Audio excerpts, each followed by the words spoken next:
kabar pemirsa? Berita terkini telah kami rangkum dalam sepekan. Bersama saya, Kayla Aureliani Karin, dan rekan saya, Sri Purwati. Ini lensa informasinya Sri selengkapnya. Pemirsa, berita pertama hadir mengenai larangan transaksi jual beli di platform media sosial TikTok yang membuat heboh para masyarakat. Resminya larangan tersebut dari pemerintah pada 25 September 2023 tentunya menuai pro dan kontra di kalangan masyarakat. Seperti apa pandangan pro dan kontra mengenai informasi ini? Berikut kami kemas melalui segmen Tanya Mereka. Kenalin, nama aku Vera dari jurusan Ilmu Komunikasi. Oke, nama aku Fadila Azhara dari Ilmu Komunikasi 3A. Gimana sih tanggapan kakak tentang TikTok Shop yang mau ditutup itu? Dari aku pribadi ya, menurut aku agak disayangin sih, soalnya aku juga salah satu pengguna TikTok dan juga orang yang suka belanja dari TikTok Live karena banyak diskonnya. Tapi di lain sisi juga ada beberapa oknum yang emang menyelewengkan hal itu, jadi agak annoying sih. Jadi ya 50-50 sih sebenarnya. Nah, menurut aku, tanggapan aku ya, aku juga mahasiswa sambil kerja juga ya. Kebetulan aku juga jadi host live nih. Menurut aku sedih sih, kayak kurang setuju juga karena emang itu ya mata pencarian aku kan. Jadi aku kayak rada kurang setuju aja sih kalau misalnya TikTok Shop dihapus gitu. Berarti kakak ke sisi kontranya ya? Iya, aku sisi kontranya sih. Ya mungkin aku ada di posisi itu, jadinya ngerasainnya kayak nggak suka aja gitu. Oke, terima kasih Kak. Berita selanjutnya masih mengenai dunia jual beli online. Pemirsa, Rabu 4 Oktober 2023, dunia peroshopan di Indonesia dibuat geger mengenai TikTok Shop resmi telah ditetapkan tutup di Indonesia. Meskipun terjadi penutupan di TikTok Shop, namun tidak berpengaruh kepada aplikasi utama TikTok yang berperan sebagai media sosial hiburan. Untuk lebih lanjut, simak informasi selengkapnya. Resmi ditetapkannya penutupan TikTok Shop pada 4 Oktober 2023 tentunya menuai sorotan yang panas bagi netizen di Indonesia. UMKM kita harus dipayungi dari terjangan dunia digital ini. Ini yang sedang dikerjakan oleh pemerintah. Tadi baru saja kita rapat terbatas memutuskan mengenai sosial media yang digunakan untuk e-commerce. Dilansir pada CNBC Indonesia, pemerintah melalui Permendag 31 tahun 2023 melarang media sosial berperan ganda sebagai e-commerce. Pedagang hanya bisa memanfaatkan TikTok untuk mempromosikan jualannya, namun tak boleh ada transaksi yang terjadi di dalam aplikasi. Menteri Perdagangan Zulkifli Hasan mengungkapkan adanya alasan TikTok Shop ditutup adalah untuk mencegah adanya penyalahgunaan data pribadi.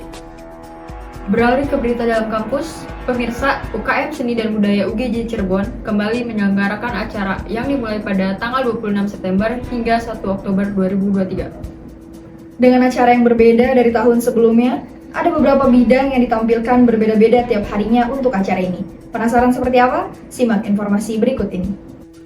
Acara Disnatalis Gandaria Fest di Uangkara merupakan bentuk pameran yang baru pertama kali dilaksanakan oleh UKM Seni dan Budaya UGJ.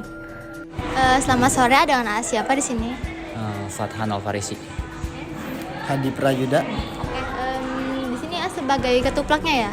Nah, saya mau bertanya nih, dalam rangka apa sih acara ini diadakan? Acara ini sendiri kan Disnatalis itu memperingati ulang tahun UKM Seni Budaya. Dalam rangka merayakan Dies Natalis ya. Oke, dan mungkin temanya di Uangkara ini maknanya boleh dijelaskan, A? Di Uangkara sendiri mungkin lebih jelasnya lagi. Kalau di Uangkara itu, kalau dalam artian sih Uangkara itu kayak pemuda yang bercahaya gitulah, kayak generasi-generasi yang bercahaya gitulah. Jadi kenapa kita mengambil tema di Uangkara? Kita ingin mempresentasikan bahwa sebagai mahasiswa, layaknya mahasiswa gitu, kita pengen jadi pemuda yang bisa menerangi satu sama lain kayak gitu sih. Gandaria Fest di Uangkara ini berlangsung selama 5 hari dengan tema yang berbeda di setiap harinya. Acara ini bertempat di Kampus 1 Universitas Sudirman, tepatnya di Sekretariat UKM Seni dan Budaya UGJ. Pada hari pertama, Disnatalis difokuskan dalam bidang teater, menampilkan teater rumput dan teater geni. Hari kedua difokuskan pada bidang PSM. Adapun di hari ketiga pada bidang tari dan hari keempat pada bidang musik. Acara ini berlangsung dengan antusiasme yang tinggi dari mahasiswa UGJ. Oke, selamat sore, dengan siapa ini Mbak? Halo, perkenalkan nama aku Dwi Lestari dari Fakultas FISIP. Oke, ini Aku Geiska dari Fakultas FISIP. oke. Di sini saya mau bertanya, kalian sebagai pengunjung ya di acara ini. Iya. Buat aku sendiri sih ini keren banget ya, karena UKM-nya sangat berjalan dengan benar sesuai roots-nya gitu. Apalagi kalau lihat pamflet-pamfletnya tuh mereka tuh memperkenalkan musisi-musisi bawah tanah yang dari Cirebon gitu. Oke, kalau buat kamu harapannya nih ada nggak sih? Harapannya untuk USB semoga semakin berkarya lagi, semakin keren lagi. Di sini juga kita seru banget. Jadi kita diajak ngapain aja? Iya, kita diajak gambar-gambar sendiri buat bisa ditempel juga di sana. Ini hasil karya. Seru banget ya guys, terima kasih. Oke, terima kasih teman-teman. Berita selanjutnya datang dari Kota Banjarmasin. Kabut asap akibat kebakaran hutan dan lahan gambut di Kalimantan Selatan mengancam kesehatan warga karena kualitas udara sudah tidak sehat. Pemerintah Kota Banjarmasin, Kalimantan Selatan menetapkan status siaga darurat kabut asap imbas kebakaran hutan dan lahan karhutla.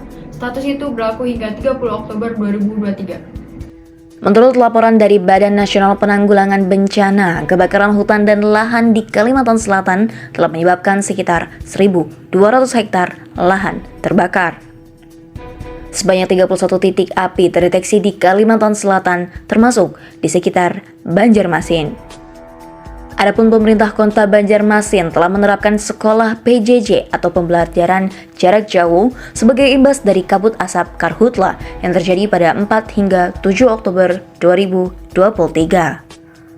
Menurut laporan KLHK, kabut asap yang dihasilkan karhutla itu meningkatkan penderita infeksi saluran pernapasan akut atau ISPA. Bahkan, BPBD menyatakan bahwa kualitas udara di beberapa wilayah rawan karhutla berstatus bahaya. Pemirsa, berita tadi sekaligus menutup perjumpaan kita pada hari ini. Tetap ikuti terus lensa informasi Newsweek selanjutnya. Saya, Kayla Aureliani Karin, Dan saya, Sri Purwati, serta kru yang bertugas pamit undur diri. Tetap semangat dan sampai jumpa.